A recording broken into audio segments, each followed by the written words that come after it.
Can I sit with Are you, you leaving? please?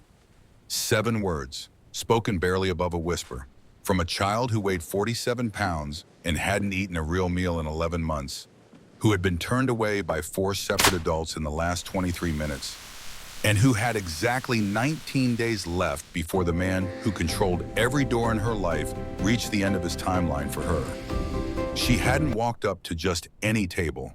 She'd crossed 23 feet of linoleum floor, step, drag, the soft rubber of her sneaker catching with each step, her yellow jacket 2 sizes too small and held at the zipper with a single safety pin, to approach the one person in that diner nobody else had spoken to since he'd walked in. For 11 months, Lily Ann Mercer had been trying to survive inside a system that had looked directly at her and decided she wasn't its problem. Until a Saturday afternoon in late January, in a cold truck stop town near the Canadian border, she placed every last chip she had on a man in a black leather, cut with a gray beard, and a Bible open on the counter in front of him. What happened in the next 4 hours would bring 350 motorcycles to northern Montana, and the contents of a worn purple drawstring bag would expose a plan so deliberate that the word premeditated wouldn't feel strong enough. This is Lily's story, and it doesn't end the way you think. If that just hits something in your chest, good. Subscribe, stay with me, and drop your city in the comments below. We're only just beginning. I just needed to be somewhere warm, with people. That was the first thing Lily said. Not about the leg, not about the locked room, not about the scratched silver MP3 player buried in the bottom of her purple bag. Just that. Somewhere warm, with people. She'd been walking for a long time before she reached the Huckleberry Flats truck stop on Highway 2 East. Outside, the temperature had dropped to 28 degrees and was heading for 17 by nightfall. The wind came out of the northwest, the kind of flat, relentless Montana wind that doesn't howl, it just presses. 3 toes on Lily's right foot were already showing the early white puffiness that a paramedic would later describe very quietly to Ray as the beginning of something we need to address tonight. But inside the diner, there was country radio low from the kitchen and the smell of black coffee and bacon grease and pine cleaner, and 19 people who had their own warm booths and their own very good reason not to notice an 8-year-old girl standing alone by the coat rack near the entrance. Lily noticed all of them first. That was something the trauma counselor would later explain as survival behavior. Lily's eyes swept every room in full before she stepped inside. She'd been doing it for months. You learn to find the exits before you need them. She'd tried 4 times before she reached Ray Holloway. The first time, she'd approached a family of 5 in the corner booth. A mother, a father, 3 children, about the safest looking configuration in the room. The mother made eye contact with Lily across the diner floor, and then she quietly pulled her own children closer and gave one small, firm shake of her head. No words, just a wall. Lily had been rejected before by people who meant nothing to her.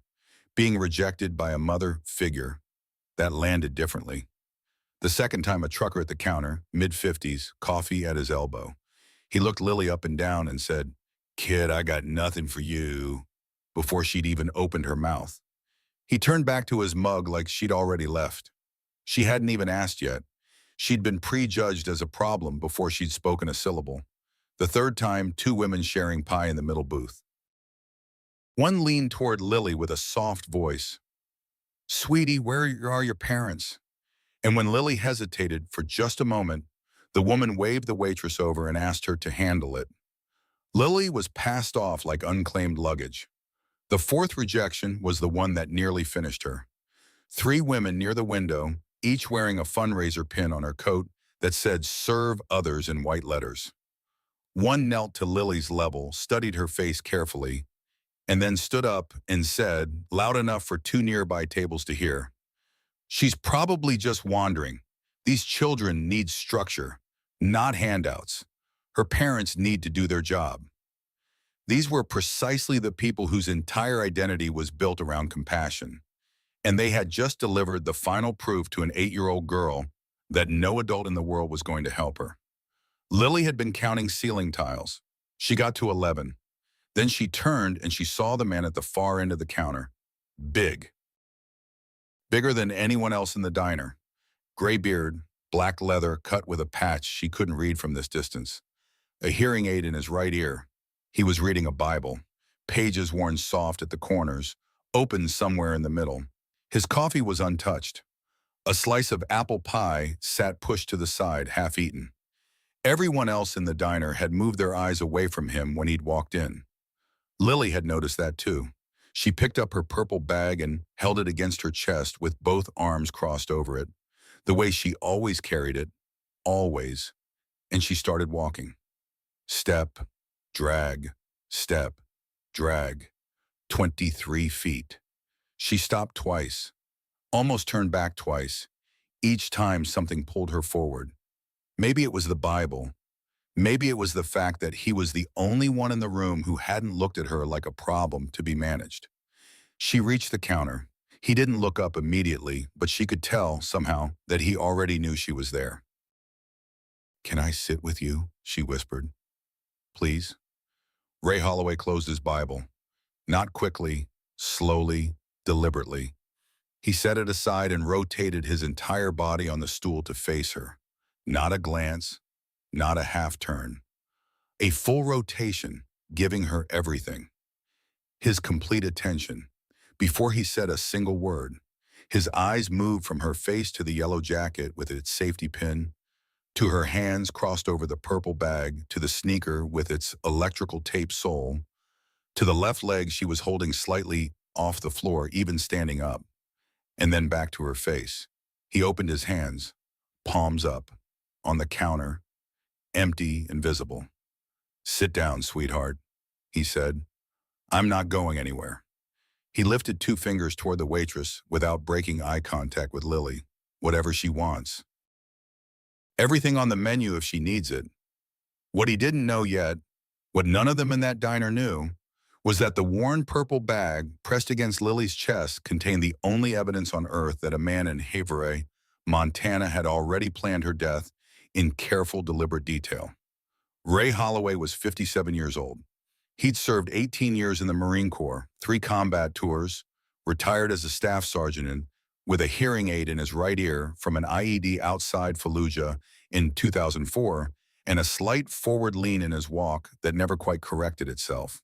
On his left forearm, a tattoo in block letters, Psalm 34:18. He was the road chaplain for the Sons of Thunder Motorcycle Club, Havre chapter, ordained since 2009, and he hadn't missed a Monday night soup kitchen at the clubhouse in 6 years. Inside his cut, in the chest pocket, he carried a photograph. Her name was Claire. She'd been 9 years old when a drunk driver took her in 2019. Ray had been the one to identify her. He never talked about it, but the photograph never moved from that pocket. He knew, the way some people simply know, from having lived close to enough grief, that something was different about this child. Not just the limp, not just the jacket that had been bought 2 sizes ago for a girl who'd since stopped growing. It was the way she ate. He'd ordered her a grilled cheese sandwich, tomato soup, and a glass of milk. He watched her carefully unwrap the paper from the straw and set it to the side, like it might be needed later. He watched her take the first sip of soup and go completely still. Not from the temperature, but from something else entirely. From the fact that no one was going to take it away. She ate slowly. He didn't rush her. He didn't fill the silence. He just let her be warm. When she'd gotten halfway through the sandwich, she set it down and looked at her hands for a moment. "I just needed to be somewhere warm," she said again, quieter. "With people." "You are," Ray said. "Take your time." He gave her 3 more minutes before he asked anything. "Is your leg hurting right now?" She looked at her left foot. "Always," she said, flat, factual, like it was the most ordinary thing in the world. "How long?" "Since I fell, 11 months ago." Ray kept his face calm. He kept his hands open on the counter. "My stepdad says it'll heal by itself," she added, still not looking up. "He says I exaggerate." "And what do you think?" A pause. The radio played something about a highway and coming home. "I think it's crooked now. I think it healed wrong. He let that sit. What she said next, he would repeat verbatim to 5 law enforcement officials before the night was over. He locks my door at night. From the outside, I can't get out. Her voice had the careful flatness of someone who has trained all the feeling out of their words because feeling draws attention. I'm in the room off the garage. There's no heat vent. He gives me food once a day, usually. I ate peanut butter and bread this morning, but not the whole piece because he was watching. Ray's jaw tightened. One small controlled movement, then stillness. He didn't reach for her. He'd understood something in the way she'd flinched when a man's voice had risen at a table 3 booths over. Just a laugh, just an ordinary loud laugh, that told him she needed his hands to stay exactly where they were. Lily, he said, my name is Ray, and I had a daughter once. She was 9 years old and she died, and I didn't get to keep her safe. He said it evenly, without performing grief. So when I sit here with you, I need you to understand something. Whatever you tell me, I'm not going to hand you off to someone else. I'm not going to look at you like a problem. I'm not going anywhere until you are safe. Both of those things are true right now. She looked up at him for the first time since she'd sat down. And whatever thin, fragile thread of desperate hope she'd been carrying for 11 months, the kind of hope a child doesn't let go of even when every adult in the world suggests they should, he saw it. There's something else, she said, something I've been carrying. She reached into the bottom of the purple bag, past what looked like a bundled sock, and she pulled something out and set it on the counter between them. A scratched silver rectangle, no bigger than a book of matches. On the bottom, a piece of pink electrical tape with a name written in careful child's handwriting. Lily. She'd put it there when she was 6, when the device had still belonged to her mother. I recorded him, Lily said, 3 weeks ago. He was on the phone in the kitchen. He thought I was asleep. Ray looked at the MP3 player. He looked at Lily. He said Montana winter finishes what he started.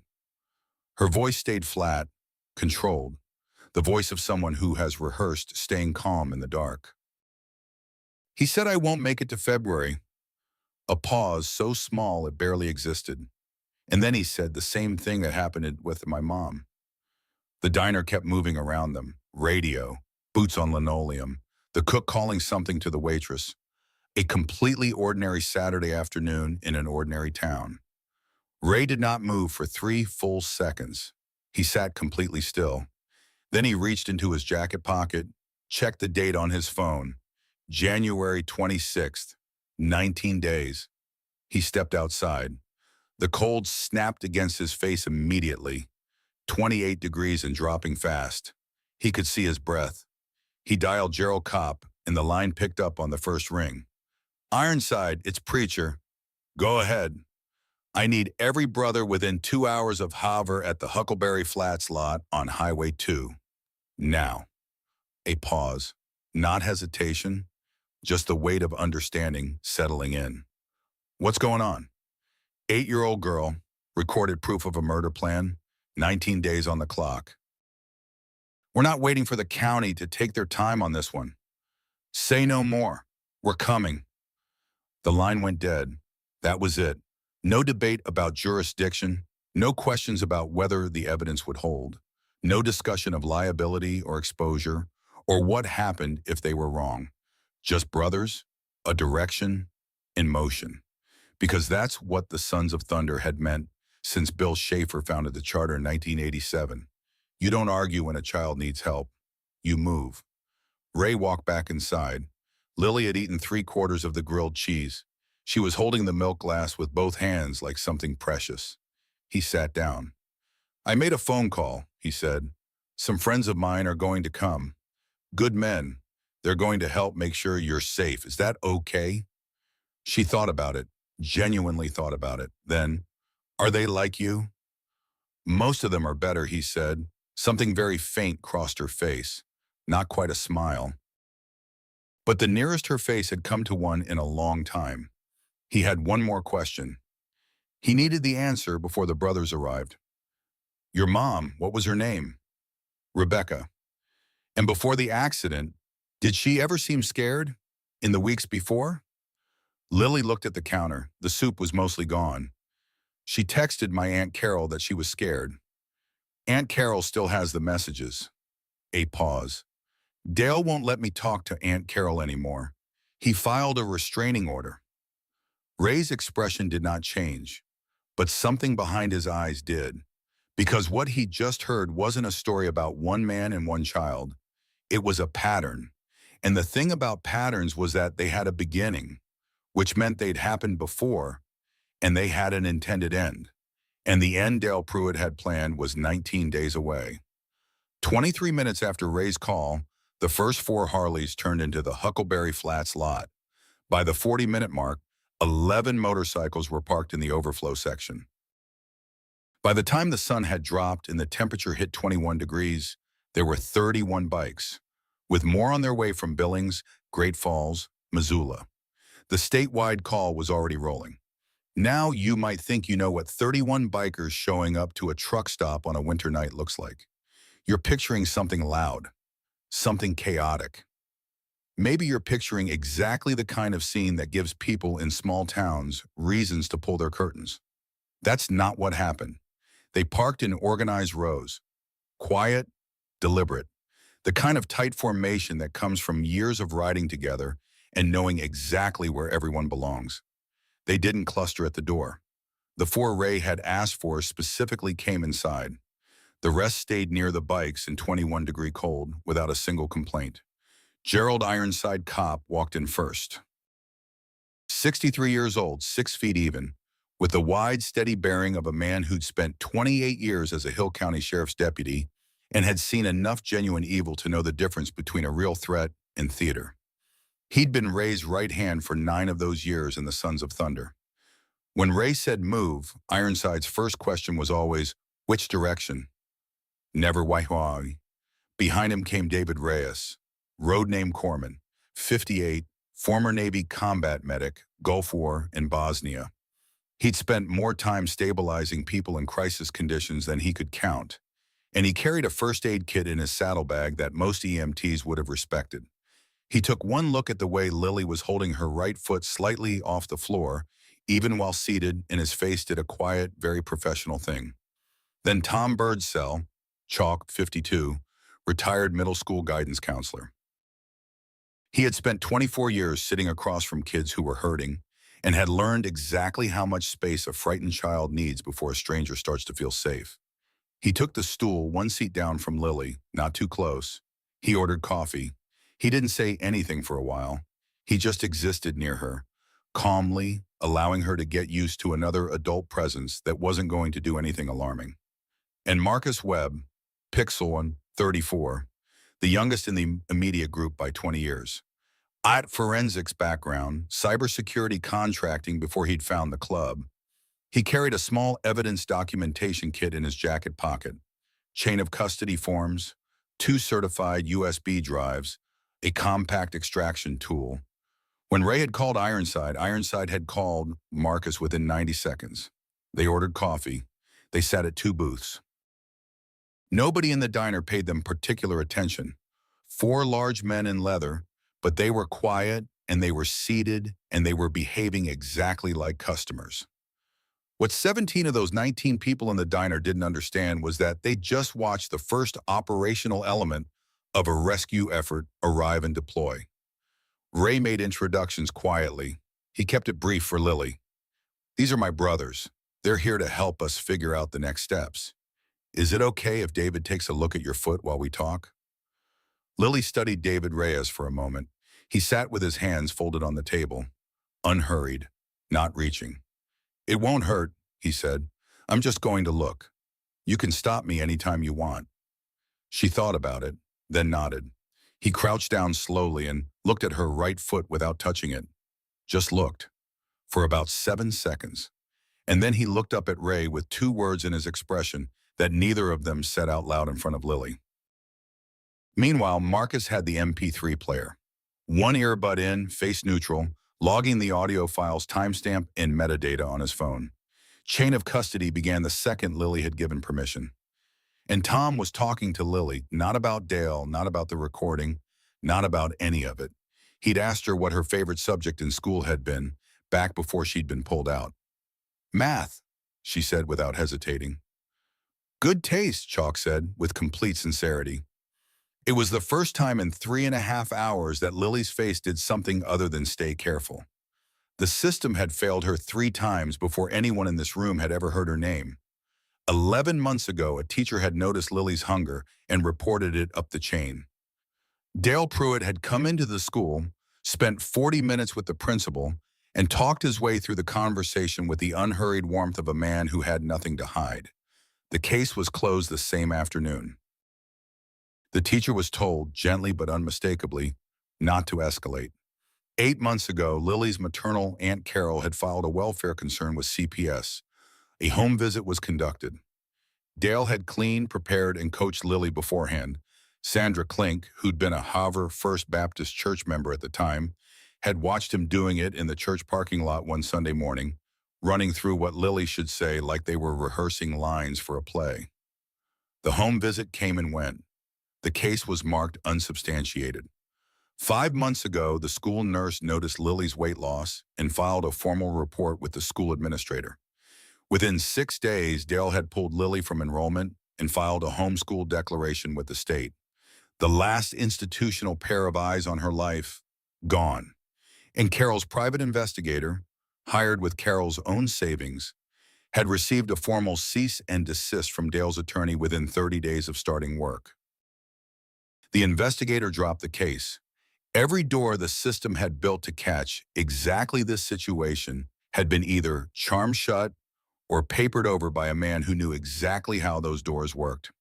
He was, after all, an insurance adjuster. He understood documentation. He understood processes. He understood that if you could make a system see what you wanted it to see, the system would file its paperwork and move on. And Lily had walked 23 feet across a linoleum floor with a leg that had healed wrong, in a jacket held together with a safety pin, with 19 days left on a countdown she'd overheard in the dark. "We're going to count down together," Ray said, when the others had moved slightly away, and it was just the two of them for a quiet moment. He said it like it wasn't a large thing, just a fact. 19 days sounds like a lot. We're going to make it feel very short. Lily looked at him. "Can you be brave for a little while longer?" he asked. "Not forever. Just tonight." She considered this, like it was an actual operational question worth thinking through. "I've been brave for 11 months, she said. Ray Holloway, who had survived Fallujah, who had identified his daughter's body, who had not cried in front of another human being in the years since, sat very still for a moment. "Yeah," he said, "you have." He placed his hand flat on the counter between them. Not reaching for her, just there, present. "Tonight should be easy," he said. "Tonight you've got help." And armed with 73 seconds of scratchy audio, a child's name written in pink electrical tape on the back of a silver rectangle, and every brother Gerald Kopp could reach before midnight, Ray Holloway was about to make sure Dale Raymond Pruitt ran out of time before Lily did. By 9:47 p.m., there were 118 motorcycles in the Huckleberry Flats overflow lot and spilling into the gravel shoulder along Highway 2. More were coming from Billings. 2 Wyoming chapters had confirmed. 1 Idaho chapter had crossed the state line already and was 40 minutes out. Lily was no longer at the diner. Chalk, Tom Birdsell, had arranged for her to rest in a back booth with a blanket that the waitress had retrieved from a storage closet, and he sat beside her, unhurried and steady, while she slept in 20-minute increments that were more collapse than sleep. Corman had made 2 quiet calls, one to a pediatric physician he knew in Havre, one to the Hill County Sheriff's dispatcher he'd worked alongside for years before his Navy service. He hadn't filed anything officially yet. He was laying the groundwork so that when they did file, the right hands were already reaching for the right phones. Pixel had spent 90 minutes with the MP3 player, a laptop, and a set of forensic audio tools that would have impressed a federal examiner. The voice was confirmed as a single male speaker throughout. The timestamp on the original file matched the metadata embedded in the device. He produced a chain of custody document in triplicate, signed it himself, logged it, and placed the MP3 player in a sealed evidence bag. The original stayed sealed. The authenticated digital copy went onto two separate certified drives. 73 seconds, Marcus told Ray quietly. Voice is clear enough for a transcript. I can have it typed and time-stamped in another 20 minutes. If they challenge this in court, they're going to lose. Now you might be imagining what comes next. 100-plus bikers roaring up to a house on Sycamore Hollow Road, fists and noise and chaos. That's the scene your mind builds when you hear those numbers. A mob, a reckoning by force. That's not what happened. That's not what these men were. What Gerald Kopp organized in the parking lot of Huckleberry Flats that night was not a mob. It was a measured, sequenced operation assembled by a man who had spent 28 years wearing a badge and who knew with absolute precision what evidence would hold up in a Montana courtroom and what would get thrown out because the chain of custody had been contaminated by someone who let their anger get ahead of their judgment. We do this right, Ironside told the assembled brothers before they moved. We do not touch Dale Pruitt. We do not threaten to Dale Pruitt. We gather, we document, we protect, and we make it impossible for this county to look away. Any brother who can't hold that line stays in this lot. No shame in it. Not a single man stayed. They staged in three groups. The first, 4 bikes, would circle and hold the perimeter of 214 Sycamore Hollow Road. Visible, present, a statement without a word spoken. The second group would go door to door on that block, asking questions, neighbor conversations, civilian conversations, nothing coercive. Just people with time and the ability to knock on doors. The third held at a secondary staging point 2 blocks out, ready to receive what the first groups gathered. 4 Harleys rolled first, quiet and deliberate, running in pairs. The rumble started low on Highway 2 as the formation organized itself. Disciplined rows, smooth, practiced, the choreography of men who had ridden together through weather and distance in years. By the time the first units turned onto Sycamore Hollow Road, the sound had grown into something that carried through the winter air and reached the lit windows of a half-dozen homes before anyone could have said what it was. They parked without ceremony at the 4 corners of the block. Engines cut. The silence that followed that much engine noise felt heavy and deliberate and full. Dale Pruitt's truck was in the driveway of 214. Lights on inside. 2 windows. A blue television flicker behind the living room curtain. The neighbor conversation started within 10 minutes. This is where the story of one community's silence began to come apart.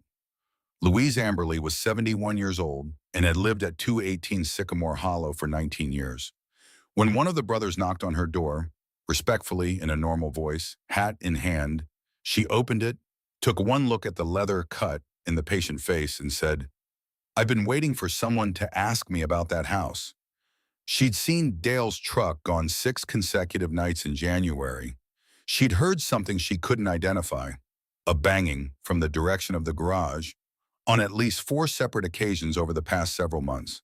She'd seen Lily once through the fence the previous September. The child had been standing in the driveway in a short-sleeved shirt in 404-degree weather and looked, Louise said, like she was trying to be invisible. "I called the number on the county welfare page," she added. Her hands were shaking slightly as she said it.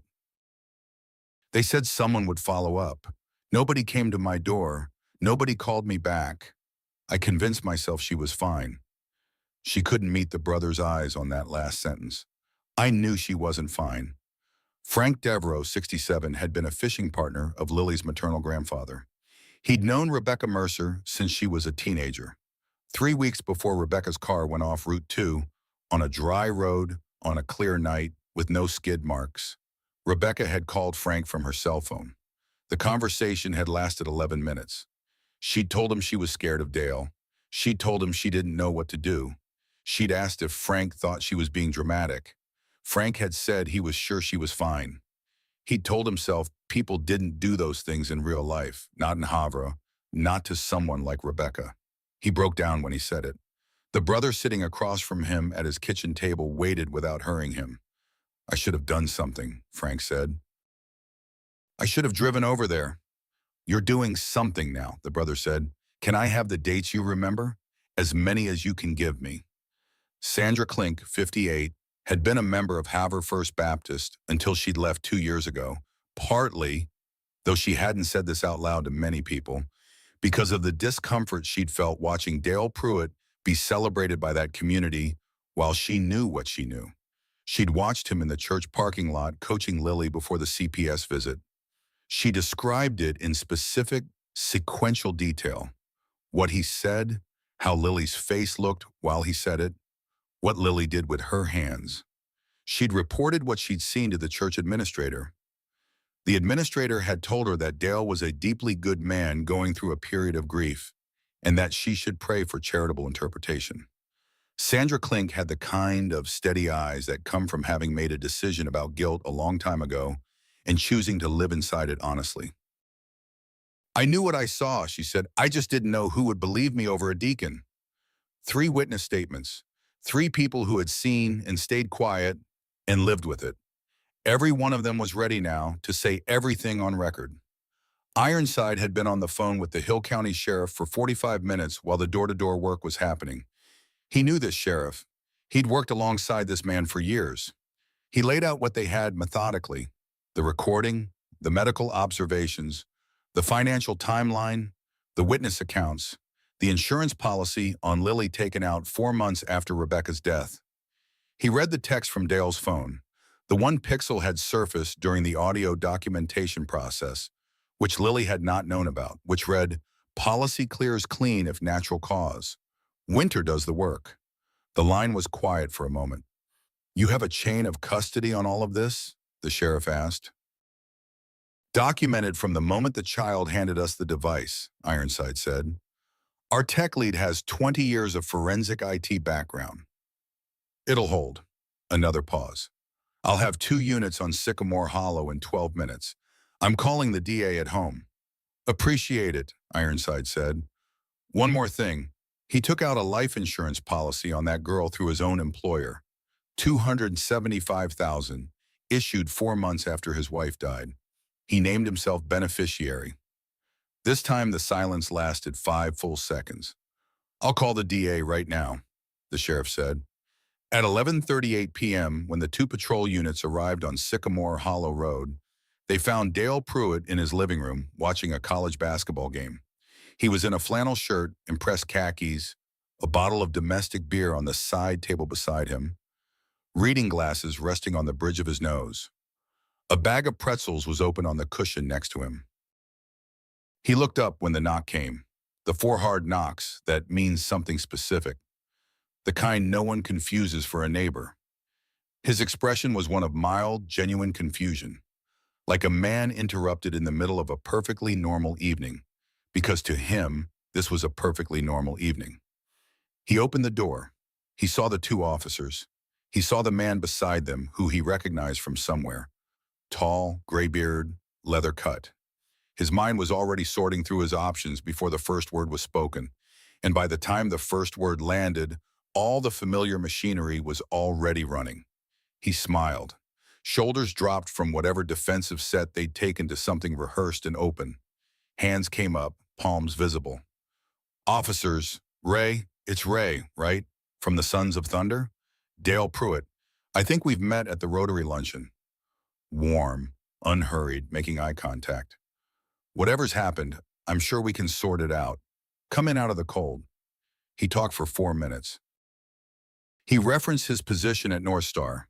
He mentioned the Rotary Club and 3 people in the county by first name. He brought up the Toys for Tots drive twice. He spoke about grief, his grief, Lily's grief, the difficulty of navigating a traumatized child's needs as a single parent. His voice had a texture to it that certain people spend years developing. Warm, reasonable, self-deprecating, designed to make you feel that whatever concern brought you here was probably a misunderstanding, and that the mature thing to do was to accept his very reasonable explanation and leave. Then Ray asked one question. "Dale," quiet, flat, "what's the combination to the padlock on the kitchen refrigerator?" Charm slipped. Not fully, Yvonne, not yet, but for exactly 1 second, behind the warm eyes and the open hands, something shifted. The kind of micro-expression that a man with 18 years of reading people in difficult situations doesn't miss. 1 second was enough. Dale recovered. Started to explain the padlock was a security measure after a break-in, started to construct the sentence, and then Ray said one more word. FBI. Something changed in the room. The word landed differently than anything Dale had prepared for. He had prepared for county sheriff. He had prepared for CPS. He had prepared for concerned neighbors and church people, and even a room full of bikers. He had not prepared for the scale that one word implied. His legal threat came next. You are holding me unlawfully. My attorney will bury this. He had a relationship with the county commissioner. One phone call. It went into the wall of 4 people standing in his doorway who did not move or flinch or look at each other. You're welcome to call your attorney, Ray said. The FBI is going to want to speak with them anyway. Dale's last play was sympathy. He'd been under so much pressure. The grief of losing Rebecca had been something nobody in this town had truly acknowledged. He'd taken on Lily out of love, purely out of love, and the way she'd struggled had been heartbreaking for him personally. He wanted people to understand how much he had sacrificed. Ray's response was 7 words, quiet and absolute. She's not interested in your reasons. Neither am I. The performance stopped. Not gradually. It stopped, and what was underneath wasn't defiance or rage. It was a kind of blankness, the expression of a man whose every social tool has failed in sequence, and who has not yet found what exists underneath those tools. His hands, which had been open and gesturing, came together, clenched once, then went still. I was careful, he said, quietly, to no one in particular. I was so careful. The officers moved.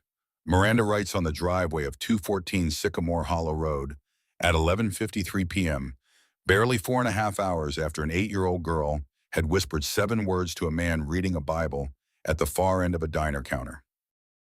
As they led Dale Pruitt toward the patrol unit, he asked, once quietly, whether someone could call his neighbor about his mail. He had a package coming. He wanted to make sure it was brought inside, as if that were the thing that needed handling, as if the world he had built and the world he had systematically destroyed could pause while he sorted out his correspondence. Charges logged that night: felony child endangerment and immoral, criminal mistreatment of a dependent, fraud in the first degree, and 1 count pending review by the DA's office that would not be officially named until the following morning, when what Pixel found in the war room would change the scope of everything. The front door of 214 Sycamore Hollow Road had been standing open for less than 5 minutes after Dale Pruitt was placed in the patrol unit when Marcus Webb touched Ray's sleeve. You need to see something. He held up his phone. Not the MP3 audio, something else. During the document sweep authorized by the sheriff's deputy on scene, Marcus had been photographing every paper surface in Dale's home office. Standard evidence preservation. Nothing touched, only documented. 43 photographs in 11 minutes. And in the 41st photograph, on the bottom shelf of a filing cabinet whose drawer had been left 3 inches open, was a folder. The label on the folder tab, written in Dale's precise handwriting, read, RM, Estate Resolution, RM Rebecca Mercer. It wasn't the folder itself that made Marcus show Ray the photo immediately. It was what was visible behind it, pushed to the back of the shelf. A second folder, thicker, older. The label on that one read, NP, different initials, different folder, same filing system. He's done this before, Marcus said, and not with Rebecca. Ray looked at the photograph for a count of 3. Ironside, he said. They regrouped at the Sons of Thunder Clubhouse on the east side of Havre at 1:15 a.m. The main room, long tables, mismatched chairs, a whiteboard usually used for ride coordination, had been converted into something between a command center and an evidence room. 14 brothers present in the room, more outside. Marcus opened his laptop and pulled the photographs onto the screen one at a time, narrating in real time. Layer 1, Dale's bank statements, photographed from his home office desk, 13 months of outflows. Pediatric medical, 0. Children's clothing retailers, 0. School supply purchases, 0. The one meal a day he gave Lily cost him, by Marcus's estimate, less than $40 a month.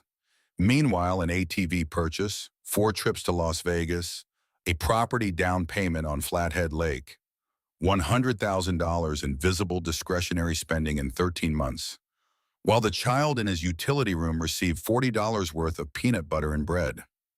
Layer 2, a second insurance document found in the photographed filing cabinet. This one not in the RM folder, in Dale's personal insurance portfolio, cross-filed under his North Star employee benefits records. A policy on Lillian Mercer issued through North Star Claims Services 4 months after Rebecca's death. Face value $275,000. Beneficiary Dale Raymond Pruitt, signed on a Tuesday afternoon. 2 weeks after he'd homeschool filed, Lillian eliminated the last institutional set of eyes on her life. In Layer 3, the second folder, NP Marcus pulled it up. Naomi Pruitt, Dale's first wife, not widely known in Havre. He'd been in Great Falls before he relocated. She had died of what the death certificate listed as cardiac event, secondary to respiratory illness. She'd been 31 years old. The insurance policy in the folder had been issued 9 weeks before her death. Face value, $210,000. Beneficiary, Dale Raymond Pruitt. Payout date, 6 weeks after the death certificate was filed. The refrigerator hummed in the clubhouse kitchen. Somewhere outside, a motorcycle idled briefly and cut off. The heater ticked. Nobody spoke for a long moment. Ironside set down his coffee mug with a precision that suggested if he didn't give his hands something deliberate to do, they would do something else. 3 victims, he said. A pattern beginning with Naomi Pruitt, repeated with Rebecca Mercer, and currently in progress with Lily. He looked at Marcus. Dollar total across all 3 policies. Marcus ran the numbers. $672,000 in insurance payouts already collected. $275,000 pending if Lily didn't survive February, plus the $143,000 trust fund under his guardianship. Total target, $1,090,000. Timeline on all 3, Ironside said. Naomi, 2017, Rebecca, 2022. Lily, currently active. 5 years between the first 2. He waited, he relocated, he rebuilt his community standing. He found another family. Ironside looked at Ray. Ray looked at the whiteboard where someone had written Lily's name at the top with a timeline running from October of last year to February 14th of this year. He's not a man who snapped, Ray said. It wasn't for the room's benefit. It was the thing a person says when they need to hear it clearly. He's a man who made a business out of it. That's going to matter to the DA, Ironside said. Pattern evidence across 3 victims, 2 prior payouts, identical financial structure each time. This isn't one charge. This is a pattern prosecution. Who knew, Ray asked. Marcus had an answer for that too. There was a man named Gregory Felt. He was 51 years old, a licensed insurance broker at a regional firm in Great Falls, and he had processed the paperwork on Naomi Pruitt's policy in 2017. He had also, 5 years later, processed the first inquiries on Rebecca Mercer's policy when Dale relocated to the Havre area. Gregory Felt had not issued either policy. He was a broker, not the underwriter, but he had been present at both initial consultations, and he had flagged, internally in both cases, something that made him uncomfortable. In both cases, his flag had gone nowhere. He'd been told by his regional manager that the policies were standard products issued within normal parameters, that there was no irregularity on the underwriting side, and that if he had concerns about a client's character, those concerns were not actionable under insurance regulations. He had not filed a report. He had not gone to law enforcement. He had convinced himself that his discomfort was professional paranoia, not moral obligation. Ironside reached Gregory Felt by phone at 2:08 a.m. He didn't waste time. "Tell me everything from the beginning," Ironside said, "or I make one call in the morning and you explain your silence to a federal insurance fraud examiner. Gregory felt broke before the sentence was complete. He talked for 22 minutes. He confirmed the pattern. He confirmed that the same financial structure, isolation of victim, policy issuance, policyholder as sole beneficiary, escalating isolation in the months before death, had appeared in both prior cases. He confirmed that he had documentation in his own files that could corroborate the timeline. He confirmed that he had not reported it, and he confirmed one additional piece that the brothers had not yet had, that Dale Pruitt, during the initial consultation for Rebecca's policy, had mentioned, casually as though it were unremarkable, that he was good at handling loss, and that he found the process easier each time. Ironside wrote that down word for word. He set the pen down afterward and sat with the quiet of that for a moment. The narrator must say this plainly. Gregory Felt was not a predator, he was a coward, and that distinction mattered enormously. A predator makes a decision to harm. A coward makes a decision not to act and tells themselves that the absence of action is not a decision. Gregory Felt had seen the shape of this thing twice. He had had the documentation to raise an alarm. He had chosen professional comfort over moral obligation. And while he made that choice, Rebecca Mercer went off Route 2 on a clear night, and an 8-year-old girl spent 11 months in an unheated room eating peanut butter bread once a day. The world is not only failed by villains, it is failed consistently, quietly, structurally, by the people who see and choose not to inconvenience themselves. The FBI agent's name was Carol Shan.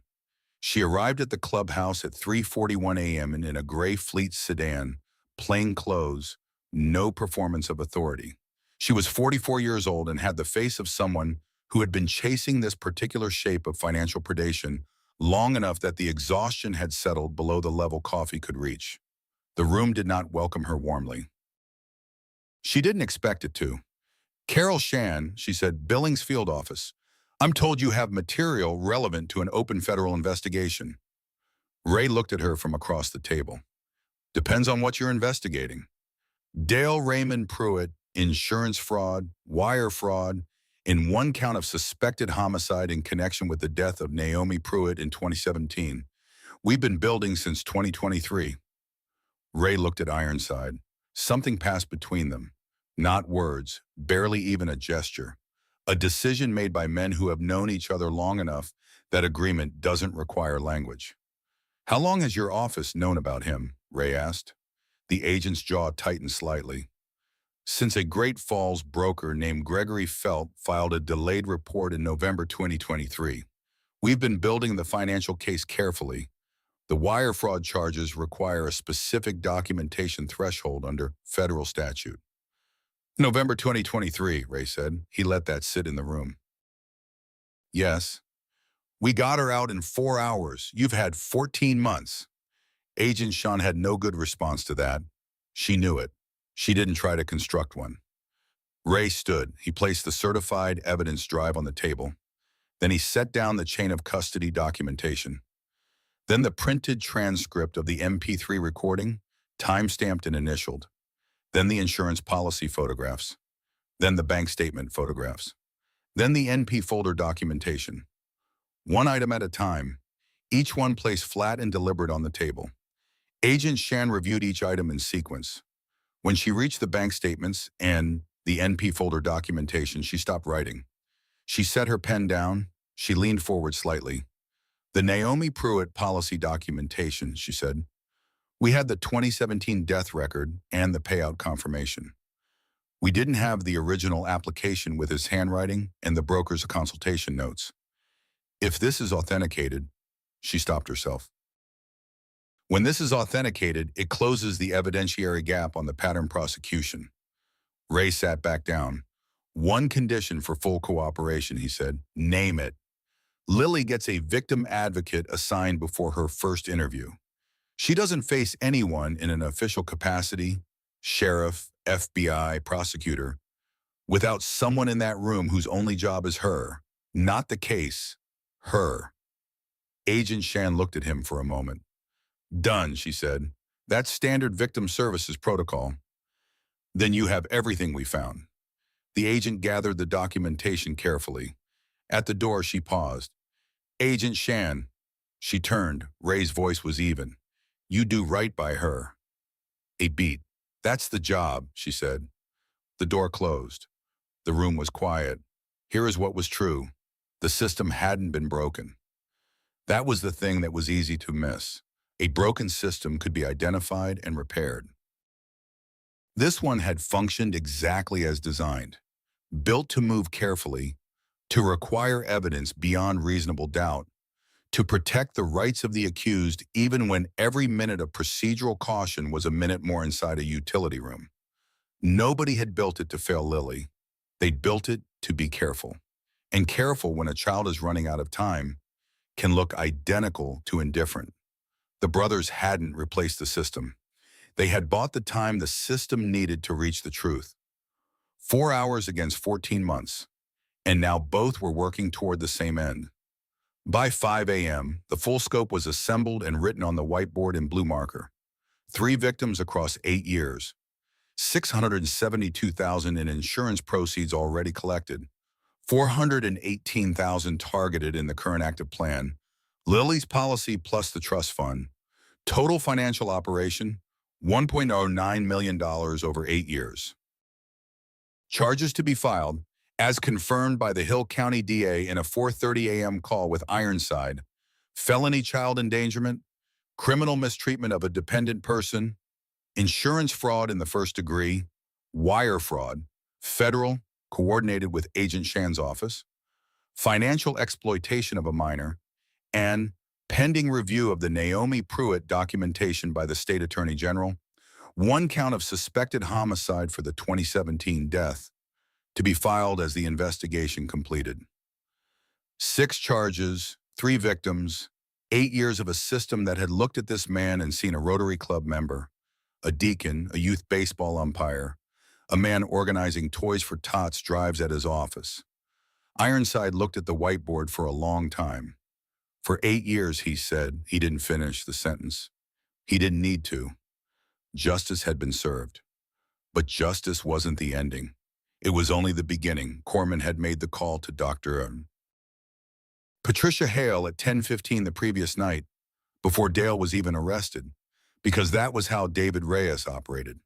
You do not wait for the crisis to resolve before beginning care. You begin care while the crisis is still happening.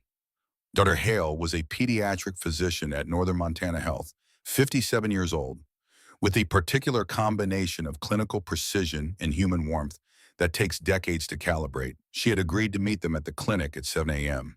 When David walked Lily through the door, chalk on Lily's left side, Ray 2 steps behind, Dr. Hale did not say anything alarming. She said good morning.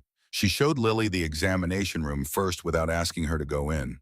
She let Lily look at it from the doorway on her own terms for as long as she needed. It took about 45 seconds. Then Lily walked in. David Reyes sat in the waiting room with a paper bag of breakfast items he'd picked up on the way. A blueberry muffin, a small orange juice, a packet of crackers, because he'd thought ahead about the fact that a child going through a medical examination should have something specific and gentle waiting for her when she came out. He didn't make a statement of it. He just set the bag on the chair beside him and waited. The examination took an hour and 20 minutes. Dr. Hale came to the waiting room afterward and spoke to Ray and David in a low, measured voice. She had a notepad with specific numbers. Lily's weight, 47.2 pounds. BMI, 11.8, significantly below the critical threshold for her age and height. Early-stage frostbite on 3 toes of her right foot, not yet progressed to tissue damage, but requiring immediate treatment and monitoring. The stress fracture on her left leg, healed incorrectly, requiring orthopedic evaluation and likely corrective intervention. A referral was being made today. Signs of prolonged nutritional deficiency, pale gum tissue, brittle nails, early hair thinning, consistent with chronic caloric restriction over 8 to 11 months. Refeeding protocol to begin immediately. Not normal meals, not yet, but a carefully managed nutritional progression to prevent refeeding syndrome, which could itself cause organ stress if food was reintroduced too quickly to a severely malnourished child. Dr. Hale looked at David when she finished reading the numbers. Then she looked at Ray. "Thank you," she said quietly, "for getting her here when you did." David took one slow breath, nodded once. "What's her timeline to stable?" he asked. "With consistent care and proper nutrition, we expect significant improvement within 6 to 8 weeks. The orthopedic issue will take longer, 3 to 5 months minimum, possibly a surgical consult." She paused.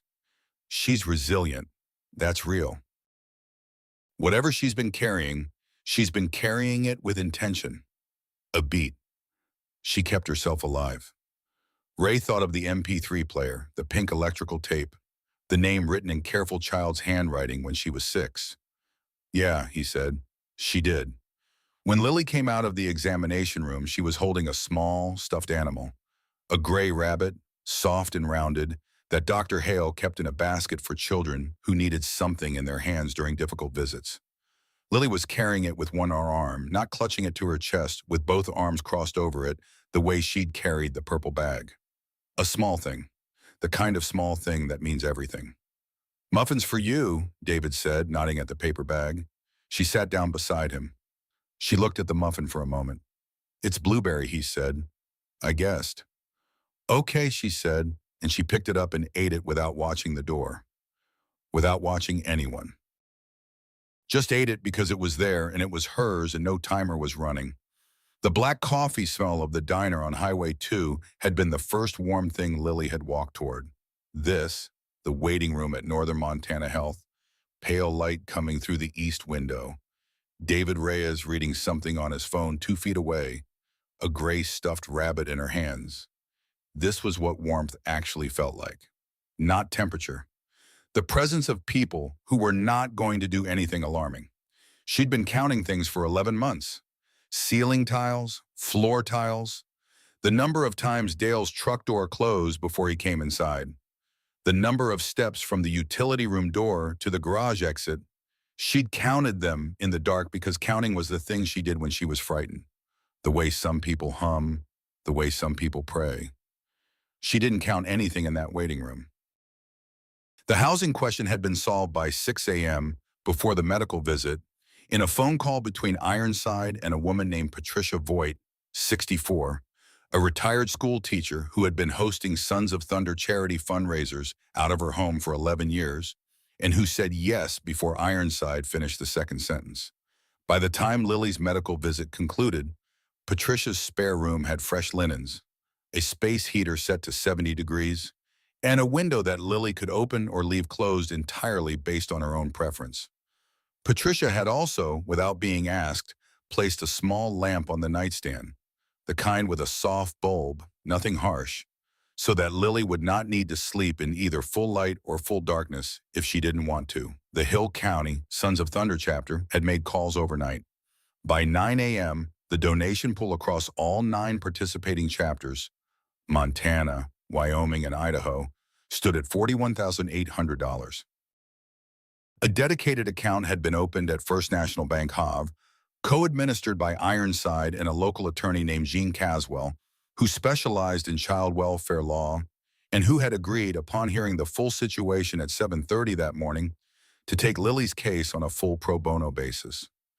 Jean Caswell had also, within her first 90 minutes on the case, filed for emergency protective custody on Lily's behalf, moved to have the restraining order against Carol Mercer vacated, given that it had been obtained through demonstrated fraud, and contacted the Hill County Probate Court regarding the $143,000 trust fund currently under Dale's guardianship, which was now pending the criminal proceedings, frozen and under court supervision. Attorney Caswell was 49 years old, had a road name among the brothers. They called her Gavel, a name she had not asked for, and had decided she didn't mind.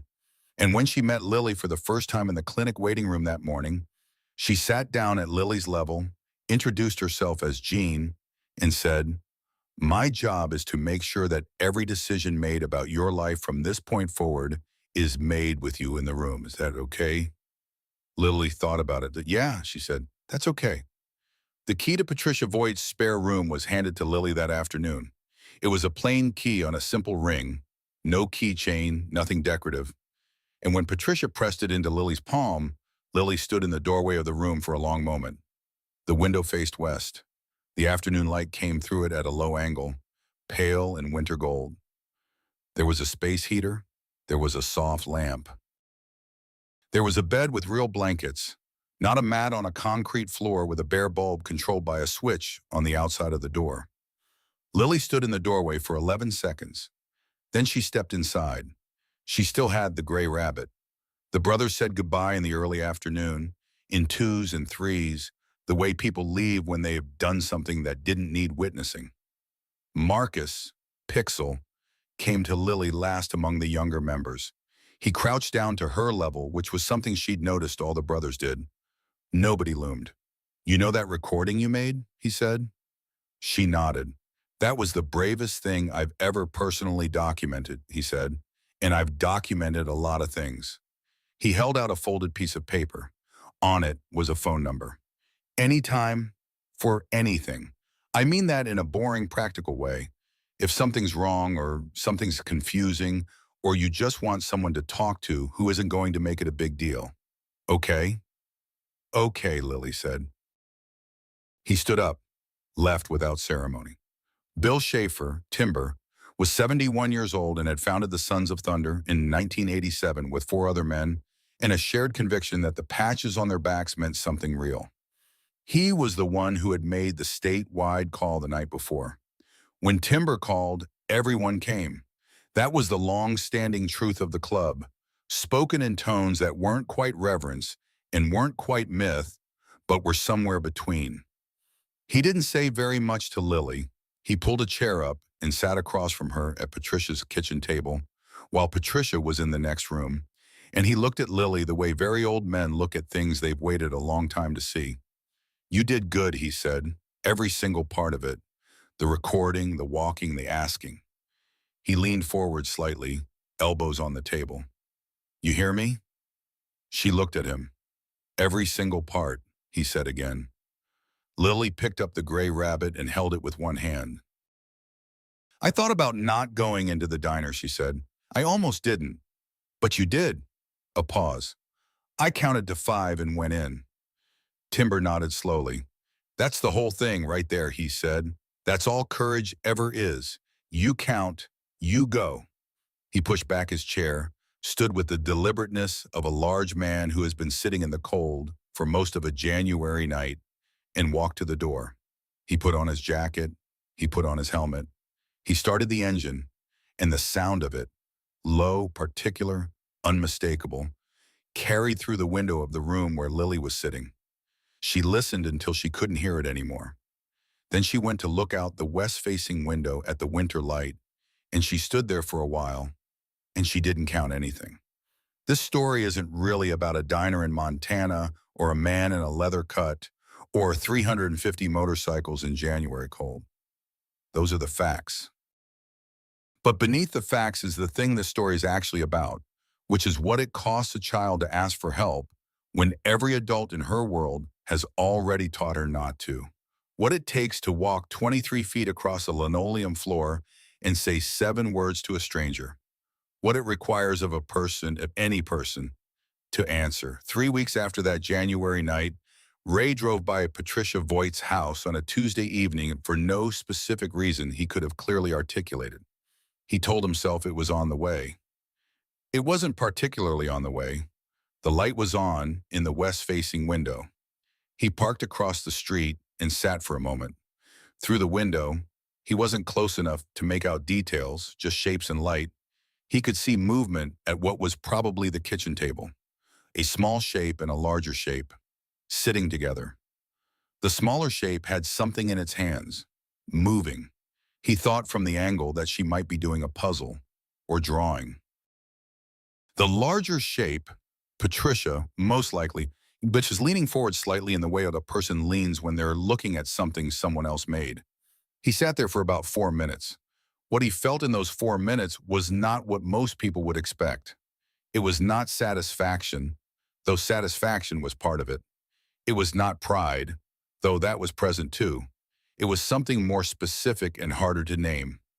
The particular weight that lives alongside relief when you understand fully what the alternative had been. When you hold in your mind simultaneously the thing that happened and the thing that would have happened. 19 days. The way a calendar entry read Estate Review, Feb 14, in the handwriting of a man who had already done this twice and had every reason to believe he would not be caught. He thought of Claire. He did that less now than he used to, thought of her with the acute airless grief that had defined the years after 2019. Now it was different. More like carrying something. You learn eventually that you don't put the weight down. You get stronger, or you find the right way to distribute it, or both. You learn to carry it while also doing other things, while starting an engine, while asking a child if you can look at her foot, while sitting in a parking lot in 21-degree weather, watching a light in a window. He put his helmet on. He started the engine. He rode. 6 months is both a long time and no time at all, depending on what you're measuring. Lily had stopped counting ceiling tiles. She'd noticed it herself in April, lying in bed in Patricia's spare room, which was now, in every functional sense, her room, looking at the ceiling in the way a person looks at a ceiling when they're just lying there, not counting. She'd recognize the absence of the counting the way you recognize the absence of a sound you've become so accustomed to that you'd stopped hearing it. She was eating 4 meals a day now. The refeeding protocol had been completed in the first 8 weeks, carefully and successfully, with Dr. Hale checking weight and blood work every 10 days. By March, her BMI had moved out of critical range. By May, she'd gained 11 pounds. The orthopedic surgeon, a careful man named Dr. Wellston, who operated out of Great Falls, had noted with restrained professional pleasure that her bone density was responding better than the aggressive end of his projections. The corrective procedure on her left leg had been a success. She walked without the drag now.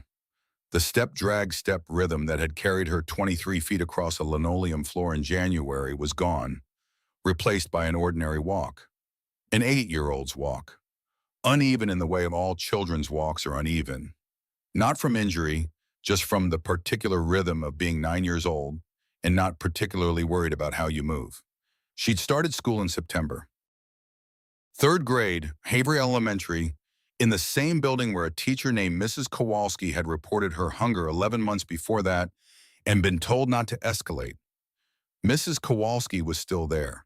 When she saw Lily in the hallway on the first day, she'd stopped walking, and her face had done something complicated, and she'd said, "It's really good to see you, Lily." Lily had said, "Hi, Mrs. Kowalski," and then she'd gone to her classroom. Her Aunt Carol had driven from Missoula in August, the weekend the restraining order was vacated by court order. She'd brought a box of things Rebecca had kept. Photographs, a few books, 2 of Lily's old drawings from 1st grade that Rebecca had saved. Carol had sat at Patricia's kitchen table and cried for about 10 minutes without apologizing for it. Lily had brought her a glass of water and sat beside her. She had stopped counting how long it had been since January. She had started counting different things. The days until winter break, the days since she'd started math club, the number of problems she'd gotten right on the last practice sheet, 41 out of 43. She'd asked Tom Birdsell, Chalk, if that was good, when he stopped by to check on her in September, the way he did every 2 or 3 weeks, showing up with something practical and leaving without making it a production. 41 out of 43, he'd said, deadpan, on a 4th grade practice sheet in 3rd grade. He'd looked at her. "You're going to make me look slow." She'd laughed, not covering her mouth, just laughing. It was the first time Chalk had heard her laugh. He drove home that afternoon and sat in his driveway for a few minutes before going inside. The Hill County Sheriff's Department, in partnership with the Montana Department of Family Services, had implemented a new protocol in October. The Lily Protocol, formally titled the Coordinated Juvenile Welfare Response Standard. Under the new standard, any home from which a child was removed from school enrollment within 30 days of a welfare complaint would trigger an automatic mandatory follow-up visit.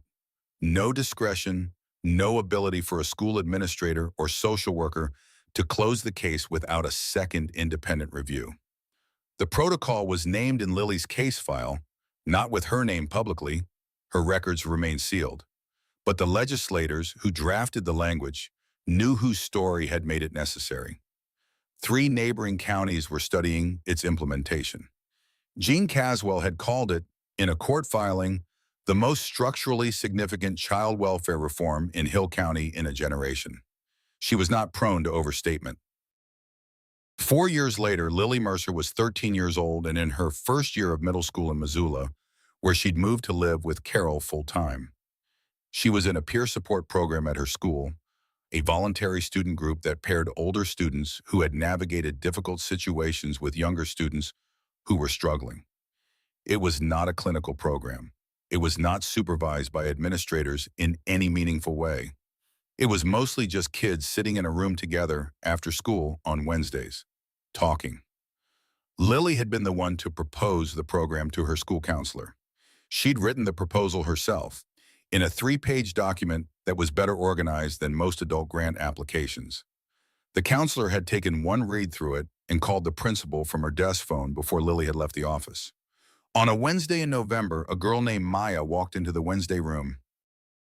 She was 10 years old in 5th grade, and she'd been brought by an older student who'd noticed something and, unlike every adult in a Montana truck stop 4 years earlier, had not looked away. Maya sat in the back. She held her backpack on her lap, both arms crossed over it.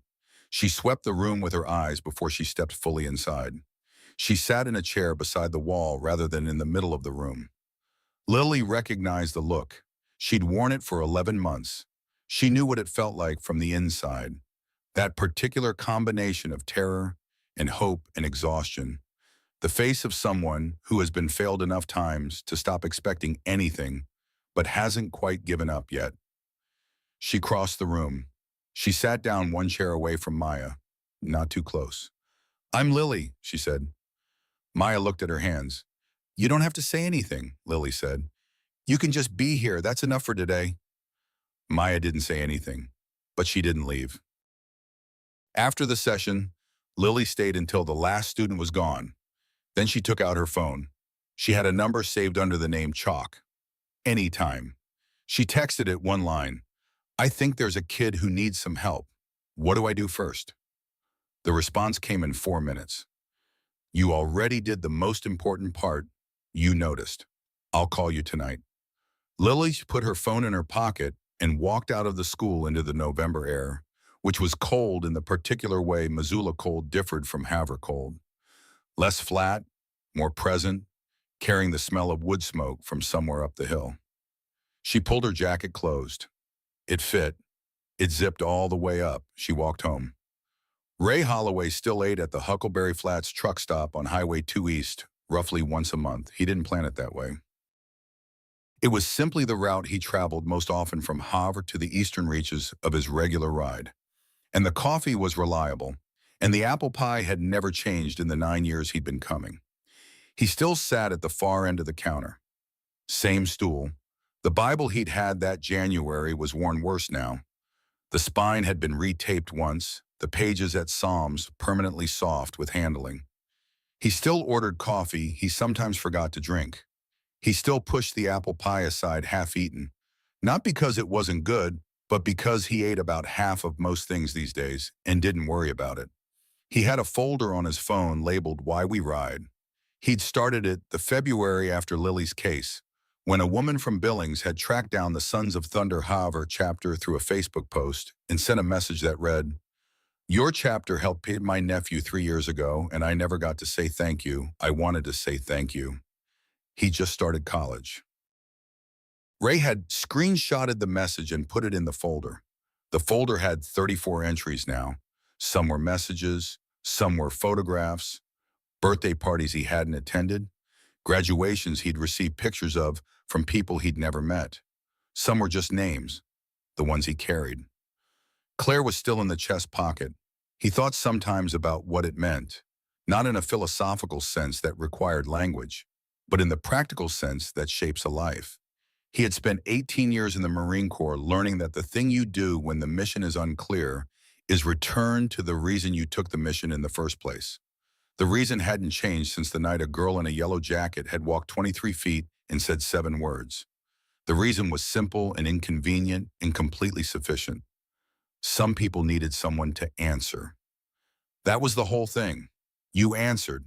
You didn't wait to be certain or comfortable or officially authorized. You answered, and you did right by the person in front of you, and you trusted that the rest could be built from that. He'd been called scary looking his whole adult life. Big man, leather cut, gray beard, quiet intensity. People moved their eyes away from him in diners, crossed the street without knowing why, made assumptions the way all people make assumptions, quickly and below the level of deliberate thought. And every Monday night he ran a soup kitchen out of the Sons of Thunder clubhouse. He'd never missed a week. He didn't mention it unless someone asked. He paid for his coffee. He put on his helmet. He thought briefly about Lily, not in the acute way of the early months, but in the ongoing way of someone who has become part of the permanent count of reasons. One of the ones he kept. He started the engine. He rode. This is a story about who answers. Not who is qualified to answer, or officially designated to answer, or who answers when the situation is clear and the path is obvious and no one will look at them sideways for getting involved.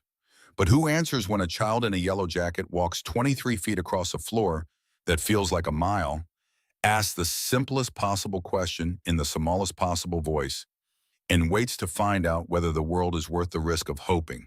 If you have ever been in a room when someone needed help and you told yourself it wasn't your place, this story is for you. Not as a judgment, as a reminder that you are someone's Ray Holloway.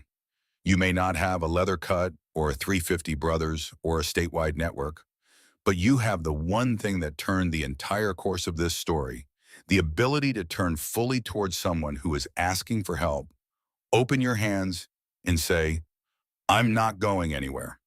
Pay attention. The child shifting in the booth at the restaurant, holding their bag with both arms. The neighbor who hasn't been outside in weeks. The person who flinches when a voice gets loud.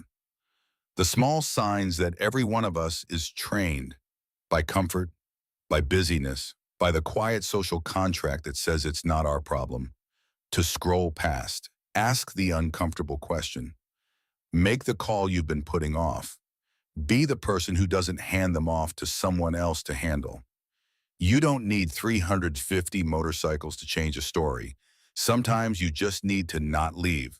If this story moves something in you, subscribe to Gentle Biker Official and share this video with one person who needs to hear it. That's the whole ask, just one person. And in the comments, I want to ask you something different today. Not just your city, though tell me that too. I want to know. Was there a moment in your life when someone showed up for you when they didn't have to? Or a moment when you wish you'd spoken up and didn't? Those stories matter. I read every one. There are lilies everywhere.